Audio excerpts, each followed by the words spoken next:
Dito single ka sa Manila? Yeah. Right now, I'm single, pero may wife ako sa province. What's your name po? Carlo. Familiar po kayo sa Tala TV? Hindi Okay. pa. So, sir, what do you do for a living? I'm a businessman. May mga chain of salons ako sa Trigueros. Are you familiar with live streaming? Yeah, live Familiar streaming, yes. Or do you ever consider yourself na parang maging celebrity or a KOL? Siguro hindi na. At my age, siguro sobrang late na nun. I'm already 31. For the KOL, siguro pwede. Pero in an interested way like that.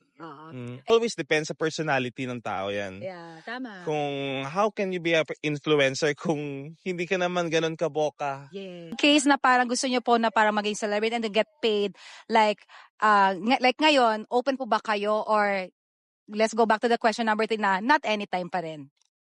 Open naman. Open Why pa not, rin. di ba? I think masaya maging influencer and then syempre mga salapi ng pera.